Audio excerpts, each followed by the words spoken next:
Hello, and welcome to the latest episode of Unpacking Europe, the Center for European Reforms podcast.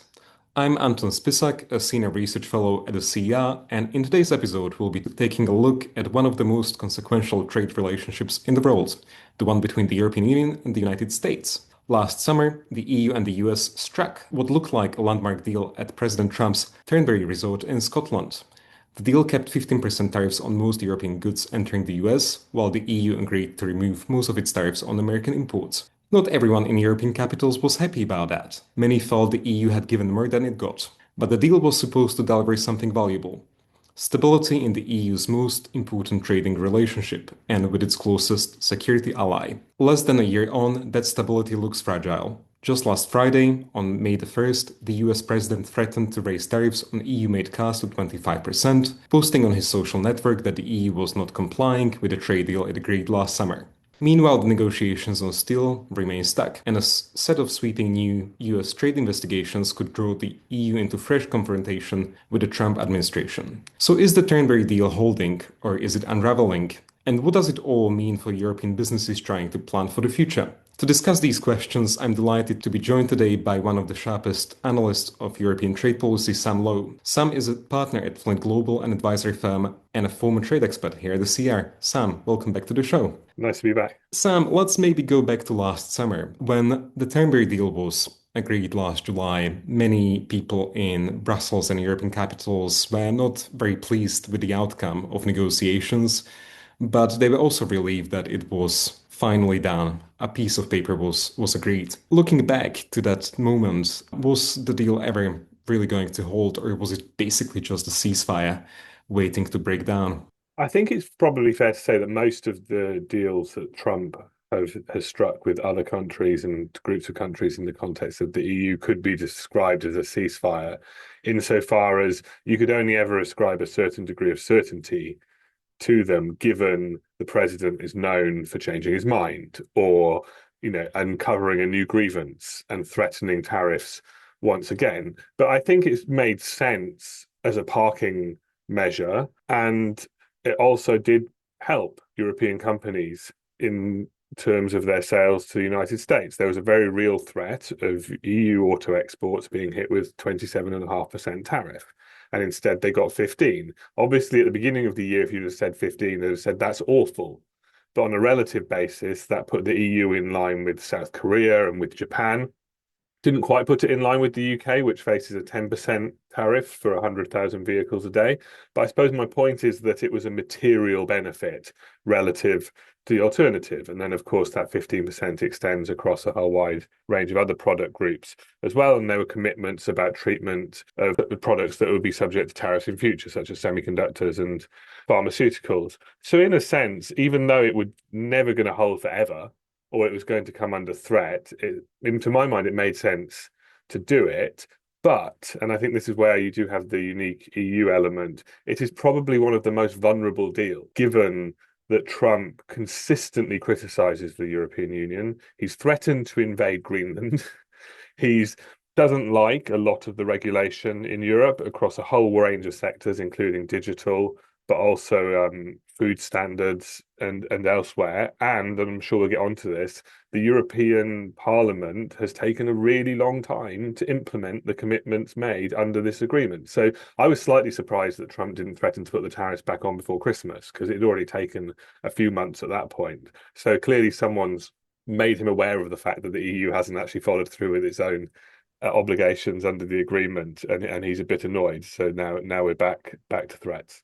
Yeah, and I mean, maybe it's just worth reminding listeners why, this is taking such a long time, because this was, of course, not a very traditional trade agreement. It was not in any ways an international treaty that, it gets transposed into domestic legislation in the usual way, but instead it relied on both parties actually implementing the piece of paper that was agreed last summer. And the European Parliament has taken its time in deliberating these things, hasn't it? Yeah, and I think you can argue, from a European Parliament perspective, it absolutely makes sense to move slowly on the implementation, because as of today, the EU is already reaping the benefits of the agreement in terms of the tariff levels that are being applied on the US side.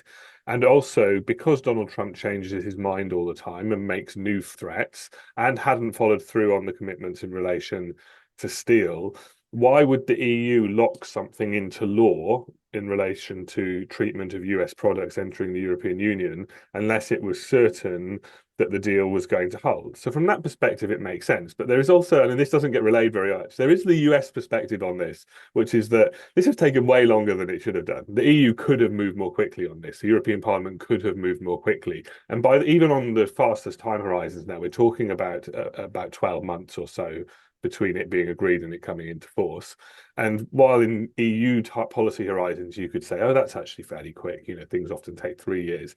It could have still moved quicker. And it's notable that nearly every other country that's done deals with the US has been moving quicker to implement its obligations. So it makes a lot of sense, but it also makes sense that the US is slightly annoyed about it. One of the frustrations that US officials raise with this current stalemate is the fact that European parliamentarians actually wanted to put a number of additional Mm-hmm. conditions into the legislation that will be implementing this deal. And one of them is, a thing called sunrise clause. The other one is the sunset clause. Can you maybe tell us a little bit about these things and are they actually useful? And what is the parliament actually trying to achieve with putting things like this into the law? So I think it's worth just stating the date we're speaking about this. So Tuesday, the 5th of May. And I mention that because tomorrow, on Wednesday, the 6th of May, there is supposed to be a trilogue discussion between the Commission, Council, and Parliament about the text that the Parliament put forward and the amendments contained within it. And as you say, there are different amendments linked in there. Largely, I mean, if you were to summarize them, they're about placing limits on the agreement, both in terms of how long the EU obligations will remain in force, but also safeguards against moves by the US that are viewed as reneging on the agreement, which allows the EU to do the same, but also some conditions around what the US needs to offer on steel in order for the EU obligations to come into effect. And the fact is that all of these obligations placed in there by the European Parliament were going to be questioned by the Council. We've already seen media reporting that Germany doesn't like them, for example, although they have some support from France. And all of this deliberation just holds up the implementation further. And I actually think the timing of the Trump intervention was interesting insofar as it's happened the Friday before one of these discussions. And now this discussion that's going to happen tomorrow has a completely different context insofar as those in the discussion who want to just get it over with and speed through the implementation are going to say, well, we can't be fiddling around with it. We just need to get it done quickly. Whereas those who say, well, actually, we need safeguards, we need some protection because we can't trust Trump, will also have ammunition as well. So I actually think the Trump intervention may slow things down further rather than speeding them up, which then, of course, creates its own problems for the Commission in particular when the US say, what are you doing here? These tariffs are coming in on cars unless you get a move on. I guess that's one of the difficulties here, isn't it? One of the reasons why MEPs have been reluctant to implement the deal as quickly as they could was precisely the nature of threats that Trump has been making. I mean, you mentioned Greenland, I mean, and a couple of other things that happened since the beginning of the year. And they said, we need these additional safeguards precisely because we are subject to these kinds of coercive threats by the US administration, and therefore we need something in the text that would give us a little bit of leverage in the future. But then you have people like Maroš Šefčovič, the EU Trade Commissioner, who's been saying, well, just don't hold this back, because if you do, then this is going to create a lot of the problems in the negotiations about other things that we are Yeah. talking to the US about. And one of those other things is, you mentioned this a number of times, steel, which is Mm-hmm. interesting because it was actually left out of the Turnberry package last summer. And it's been quite a big problem for the EU since then. The Commission has been trying to negotiate with the US administration on steel, but it doesn't seem like we've got to a deal yet. What do you think is actually standing in the way of making progress on steel?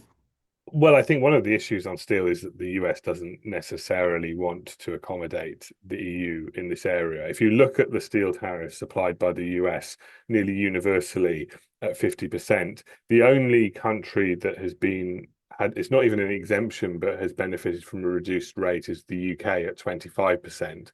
And the EU just didn't get that in the initial agreement, and it was always going to struggle afterwards. I think that the new change that has happened in recent weeks, which has made things even more complicated, has been the tweak to how the US accounts for derivative products. And for the listener that's not so immersed in this, when I talk about derivative products, I'm talking about how the US applies a tariff to, for example, the steel content of an excavator or a lift, and or the aluminium content or the copper content. And previously, what the US was trying to do for those products listed is apply, for example, a 50% rate to the steel content of an excavator, but the rest of the value of the excavator will be tariffed at the lower 15% rate. The US has decided that's too complicated. So now, for a slightly reduced list of products, it's going to apply the 50% steel tariff to the entire value of a product that contains steel. And there was a sort of interesting reaction on the EU side. In the first instance, you had people like Bernd Lange coming out and welcoming this change because the actual, so, and I misspoke just before, the actual rate that's applied for the derivative tariff is now slightly lower than 50%. So it's at the 25% level. So on the surface, it looks like a reduction, and you think, okay, so this is going in the right direction. But actually, when you do the maths, you realize that what you're actually getting is a tariff hike on aggregate, even though some products have fallen out, even though the rate applied to derivatives is lower because the actual amount of content, the amount of value being tariffed has gone up. The average tariff rate applied to EU exports is also higher. And this creates another problem for the EU because actually, in terms of the Parliament signing this off, they want to see something on steel. But actually, what's happening in practice is that the US is going in the other direction and tariff rates are going up here. I suppose the hope on the EU side, and you can see this in the design of its own steel measure, and we should say that the EU is imposing a 50% tariff on all steel imports coming into the EU as well. So it's obviously seen something the US is doing and going, we like that. But obviously the end ambition here is to try and create some sort of club in which the EU and the US align. And in doing so, you negotiate either free trade within that club or at least a lower rate. I think the challenge here is that the US administration under Trump isn't quite as amenable to the idea as they perhaps were under Biden. So that in and of itself is also proving difficult. So this is just one of many reasons why there is a lot of legitimate animosity on the EU side and legitimate grievance. But the challenge they have is that we've sort of discovered over time that the revealed preference of the EU as a whole is to have a deal, is for there not to be 27.5% tariffs on car exports, for the 15% rate to be roughly the acceptable level. So every time Trump makes threats, it feels like the most likely outcome is that the EU probably will not necessarily cave, but will move to accommodate to a degree in order to progress. I think we found what the line is. The line at which the EU will respond with more forcefully is invasion of Greenland. It feels like everything under that is currently in a stage where accommodation is preferred. Yes, and it seems like steel is a really interesting example because, I mean, and you mentioned the new steel regulation that the EU is currently putting in place, which is actually quite a big deal Mhm. because for those who are not familiar with the details of these trade measures, the EU has had a so-called steel safeguard in place since 2019, if I'm not mistaken, which was basically a way of trying to deter shipments of steel from and steel products from China, which really surged in the last decade or so because of Chinese overproduction. And that steel safeguard has been reasonably successful in deterring those Chinese shipments, but not entirely successful because there has been lots of other ways of avoiding that safeguard. And steel has also been, Chinese steel in particular, has also been a problem for the US. So the EU has really tried to move in the direction of the US steel policy in designing this measure. I think partly because of trying to negotiate this deal with the Trump administration and, putting a lot of new requirements in the way that steel will be imported into the EU itself. And now it looks like, we are not quite there on the steel question with the US itself. So this is creating quite a difficult dynamic in that negotiation. Yeah, and I mean, and there's so many difficult dynamics. We actually didn't mention already that one of the reasons the European Parliament stalled at the beginning of the year was the Supreme Court case. in the US, where they wanted to see what happened and see if legal justification for the tariffs that he was imposing under IEPA would be struck down. And that was the case. But then the obvious thing happened, which is that he then relied on a different legal justification, Section 122, to introduce these new tariffs on a temporary basis. But alongside that, Donald Trump has opened a stream of new investigations under Section 301 that will hopefully, from his perspective, allow him to replicate the tariff levels that were imposed under IEPA, but on a slightly different basis. So you have investigations open at the moment into manufacturing overcapacity and then also into forced labour, both of which mention the EU. But you potentially have investigations in future on digital services taxes, which would impact some member states, or digital regulation more broadly, which would impact the EU as a whole. You've got the constant conversation around pharmaceuticals, and where you have both the Section 232 investigation, and you have some countries, in particular the UK, already negotiating explicit carve-outs. And then you have the Section 301 investigation on pharmaceutical pricing that hasn't really emerged yet, but would create an interesting dynamic insofar as there is a difference in competence here, in that pricing would probably be a member state issue rather than a commission issue. So with all of that going on, it of course makes sense that the EU's gone, well, actually, we're not so sure we want to write into legislation preferential treatment of US exports to the European Union. But of course, you can only stall for so long before new threats are made. Absolutely, and these investigations, I mean, it's worth saying, they're still ongoing, so we don't quite know what will be the outcome of I these. could make a guess. But Sam, what is your guess? I mean, some of them are due to be concluded, if I'm not mistaken, in July. Mhm. What do you think is going to come out of the White House when we see some of the comms on this? So my assumption is that across the two investigations, and it's worth mentioning that some of the so if we think about the forced labour investigation, that mentions the EU and the UK. But if you then look at the manufacturing overcapacity investigation, that just mentions the EU and not the UK, which is interesting insofar as it could give some scope for differential tariff levels, which would maybe make sense given what happened before. But my assumption is that they are hoping, and there is a methodology to Section 301 investigations.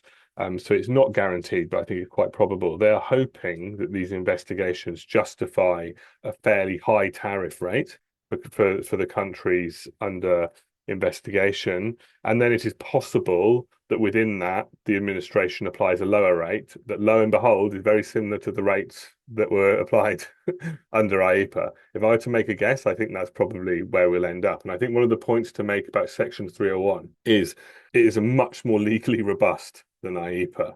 IEPA was always a case of the president winging it, using a legal authority that it wasn't clear he had to impose tariffs. Section 301 is a legitimate way within US law for the US to apply duties. And also, when it comes to removing them in future, you would probably need to be able to demonstrate that your concerns had been addressed. And in the case of overcapacity and forced labour, that is possible.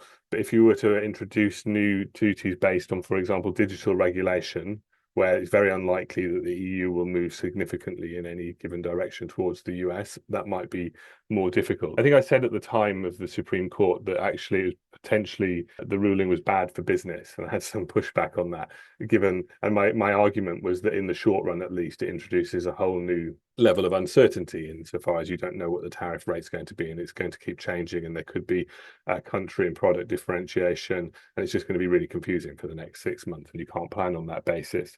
But in the longer run, it could be bad because the tariffs he imposes could be put on a much more secure legal footing and be much more difficult to challenge and much more difficult to get rid of. Yes, even if we get to an outcome in, say, in the trilogue, in the discussions between the Council, Parliament, and the Commission on how to implement the Turnberry deal, and even if, this latest tariff rate of 25% on cars that Trump floated just last week is somehow avoided, that doesn't mean that we'll avoid fresh new tariffs in the summer or, potentially in a couple of weeks' times when we see the outcome of these various investigations that are ongoing.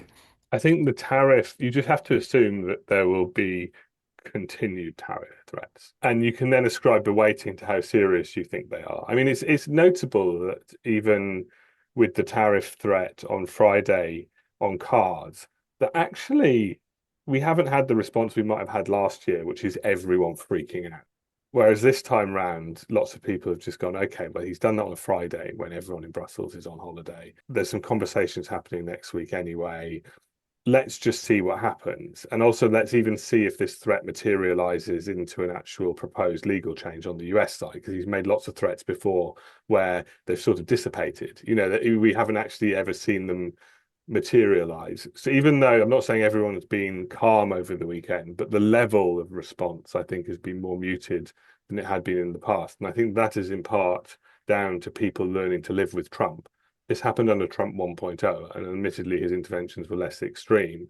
But by the end of his tenure, people just stopped panicking as much and let things breathe before making decisions. And I think we're starting to move into that era. Yeah, and it also seems to me there's something quite interesting happening inside the European Commission. I mean, I think some people inside the Commission, I think, have changed the view on how to engage with this US administration. And I think when you look at the intervention of Maroš Šefčovič, EU Trade Commissioner, and some of his relationships with key US interlocutors, you see that he's really trying to emphasize the points of convergence between the US and the EU policies insofar as that's possible, avoiding some of these difficult questions, because I think he perhaps understands that, ultimately some of the concerns that the EU has in global trade around China, around our capacities coming from China in particular, are basically things that the US and the EU agree on. And he's trying to try to find a platform to build on. And I think one of the interesting things that came out recently was a piece of paper that was called a Memorandum of Understanding on Critical Minerals. And I don't know if you saw that, Sam, but it suggests that there is some space for cooperation between the US and the EU on questions like this, and even kind of pushing a new kind of plurilateral agenda of including other countries that may have some shared interests in this area. I think critical minerals is particularly interesting because it's one of the few areas where the US is proactively trying to start up some international cooperation. Rather than in everywhere else, it feels like it's retreating and it's acting unilaterally. But it's decided that to address the issue of essentially China selling CRMs into the market at a price that's deemed to be too low, and in doing so, allowing it to corner the market, the US will need to work with others. So I think from an EU perspective, that is positive, and they're going to want to lean into it. I think the slight challenge is that the EU doesn't necessarily agree with the measures that the US is proposing, which is largely around, creating, this is oversimplifying it, but a price floor, for CRMs. And it's kind of interesting to me because there's a version of the world where the Commission just goes, and the EU as a whole just goes, look, we don't necessarily agree with the proposal, but we're just going to run with it, because actually it's unlocked all of this conversation with the US. And we do fundamentally agree that there is a problem. We do actually agree with their diagnosis here, and we're just going to suck it up. And unfortunately, the memorandum you mentioned doesn't quite go that far. It just says we'll keep talking ultimately. But the fact it's even published is in and of itself positive. But of course, it's going to be difficult to maintain these parallel tracks of cooperation on the one hand, while falling out over trade, Iran, Greenland on the other. And Sam, you mentioned the price floor, which is one of these ideas that the US administration floated on critical minerals. What would that do? Can you just explain to us? It just sets a minimum price for importers or users of those minerals within the territories of the countries within the club. And what that does in practice is it creates incentives for non-China producers to invest in production capabilities and processing capabilities, in particular, ostensibly within the US, EU, but of course they could be elsewhere. Because at the moment, the argument is that it's just not commercially viable for them to do so, because everyone will just buy it more cheaply from existing Chinese producers. So it sort of pushes up the price so as to create the investment incentives. So in theory, if the US just implement a minimum price floor like this on its own without, say, the EU taking part in this initiative or other countries in the future, then that could potentially just crowd out supplies from the global market, and countries could be bidding on the lowest possible price. So it is in the EU's interest to From a do US this. perspective, I mean, if it was just to go so alone, it would create demand within the US, but it would also increase pressure for companies to produce outside the US because if they were to do so, they could get CRMs more cheaply, and it would also potentially negatively impact the competitiveness of US firms exporting abroad because they would have to use more expensive inputs. So there's obviously, if you can do it as a group, you negate some of this negative competitive impact. And of course, if part of the US objective is that it wants to isolate China, and it wants to break this stranglehold, if everyone else is still buying the stuff from China, it doesn't do that, right? So you kind of need everyone to get on board with it, otherwise it doesn't work. The other area where we've seen some convergence between the US and the EU trade policy, and that was also quite interesting. It was in the context of discussions about reform of the WTO. I mean, we can have a debate about, is it convergence or is it actually not convergence? But the US has some very ambitious, shall we say, ideas about what WTO should look like, with, the MFN principle basically being more conditional. I mean, that's basically to deal with the China question. The EU also seems to have moved on this question, something that would have been probably inconceivable just even last year. I mean, how close do you think the US and the EU are on questions like this? I think practically speaking, there's been a reasonable amount of convergence between the US and the EU on their diagnosis of the problem in relation to China for a while, insofar as there is a view more on the EU side in this particular space, but say in the green technology space, that China is flooding the market and is leading to sort of deindustrialization of Europe, or at least it's preventing Europe from being able to grow new businesses in those spaces, particularly electric vehicles, but you also have historically solar. More recently, wind has come into a more acute focus. And the US and EU agree on this. What they don't necessarily agree on is the pace of intervention and how to go about it.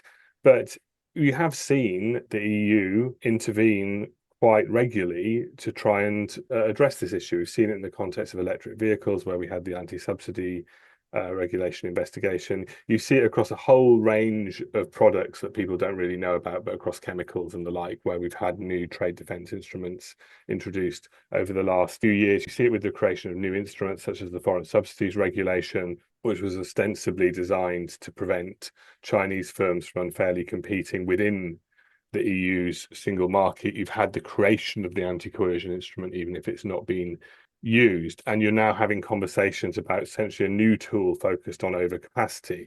I think the reason we're now seeing, and you mentioned the WTO, is now seeing the EU position move a bit in respect of the most favoured nation principle in particular, is that it wants to be able to target China in particular more quickly.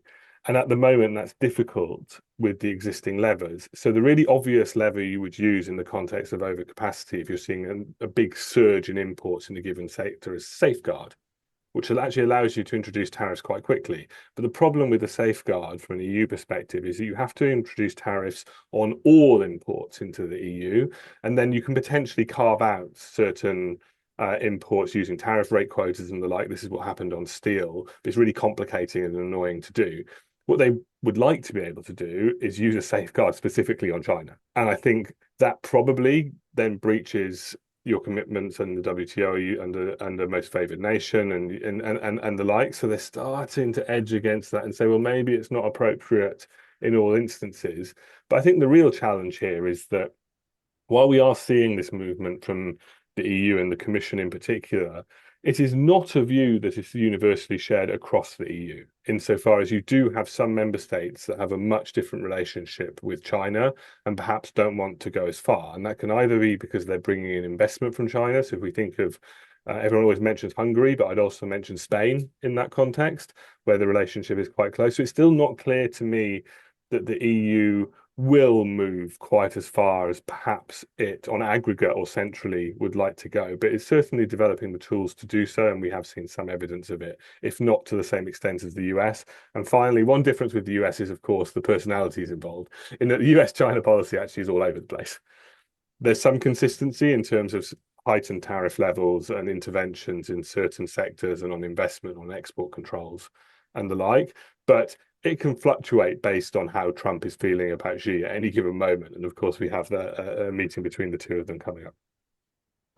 Yes, I thought, the recent WTO big ministerial meeting in Cameroon was quite interesting because, I mean, if you just look at the statements coming from the White House, you would think that the US had completely given up on the WTO and the global trading system by that point. But the US negotiators were actually quite engaged in discussions in Cameroon on WTO reform. They published a number of papers with various ideas for how to reform WTO. I mean, we can discuss Mm. the intentions behind some of these ideas, but they're trying to, semi-constructively engaged with the process. And I think, the EU side, the ideas that came out of the EU side on the most favored nation principle, I think were quite interesting because in some ways, the way I read it was, a bit of a kind of tactical positioning as well to try to push the US into more constructive space where you say, let's work together in rethinking how the WTO system works and what we can do with conditioning the MFN principle so that it can better deal with some of the disparities that we see in global trades coming out of China. And I think this will be one of those areas that will be quite interesting to watch going forward is how much convergence do we really see beyond, all the kind of big headlines of Trump is going to hike tariffs to X% and Y%, and just actually kind of try to read between the lines on some of these technicalities. Because I imagine going back to your point, Sam, about the common diagnosis of the problem, which is China is a big problem for the global economy and it's a global problem for the US and the EU alike, there will be some of those points of convergence that will create a bit of momentum to try to build some shared agendas. And maybe critical minerals is one of those early agendas that will see quite concrete examples of cooperation, but there might be other things. Yeah, possibly. I'm more skeptical on convergence at WTO level, but on the rest, I agree. One final thing before, I mean, we could be talking about all of this for hours and hours. There's just so much to talk about in this space at the moment. But Sam, you work with businesses quite a lot. How are they reading the situation at the moment? Are they concerned about everything that's happening, day to day, or are they basically just trying to plan for the worst case and price in some premium as a result of this uncertainty? What's your experience? Well, I think it just really depends on the business. And it's not even the sector, right? Because even individual businesses have different exposure to different types of risk.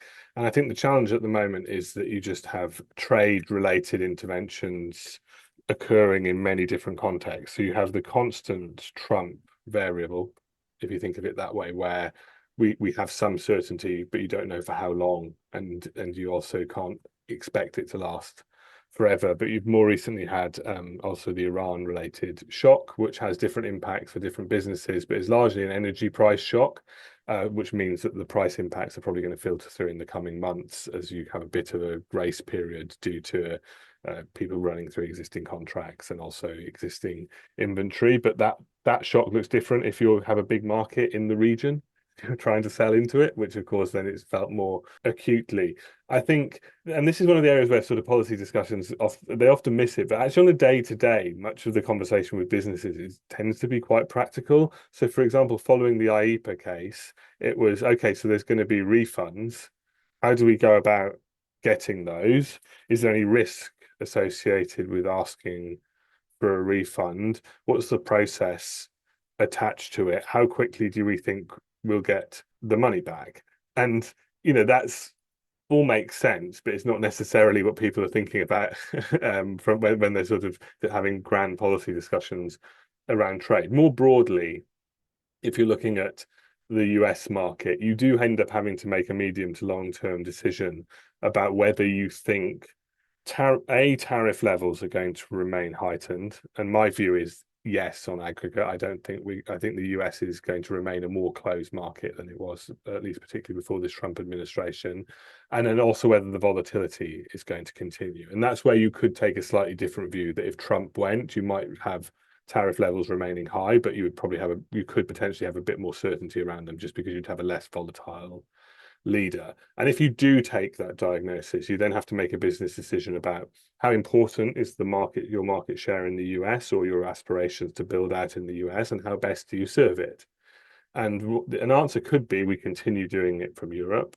because actually our margins are big enough that we can tolerate some of the squeeze, and we don't necessarily want to invest in the US at this point. But one of the other options is you start building up production capacity in the US, and of course that's what Trump is trying to make happen quite explicitly in some instances. I mean, look at some of the deals he's entered into with pharmaceutical companies, for example. But then those have a long time horizon, so they're not, those investments won't reap any benefit anytime soon, probably not under this administration. So you do have to think of it beyond the here and now. Those are some of the things businesses are thinking about, but any individual business could have a very acute issue that you potentially hadn't thought about until they mention it to you. I mean, one final question from me, Sam. I know if we're having this conversation 6 months from now on, do you think the transatlantic trade relationship will be in a more stable place from where we are today? Well, today, saying today is an interesting question because we're obviously in a very unstable microcosm, given that he's just threatened threatened new tariffs on cars, and we don't know what the resolutions to that will be. I think it will be broadly similar. I think you just have to bank on uncertainty and come up with a way of operating that accounts for that. And that can be through your contracts, it can be through how you service the market, it can be through the building up of inventory at the moment when you do have a brief window of, of certainty. But I don't think he's temperamentally going to change. If anything, it could get worse. So if he does start to become more unpopular in the US, and we'll see what happens in the midterms, I feel that he could lash out internationally more. So I would say in terms of related to now in 6 months' time, it will be a similar level of uncertainty, but possibly worse. Okay, that feels like a good place to leave it. There is a lot more that we could be talking about, but given what we know today, that might be a good place to end the conversation. Thank you so much, Sam. That was a really rich conversation. And if you'd like to read more on these issues, may I recommend Sam's excellent newsletter, Most Favoured Nation, which is a great read. And thank you for listening to Unpacking Europe from the Center for European Reform. If you found this interesting and useful, please do subscribe wherever you get this podcast from, and we will see you next time.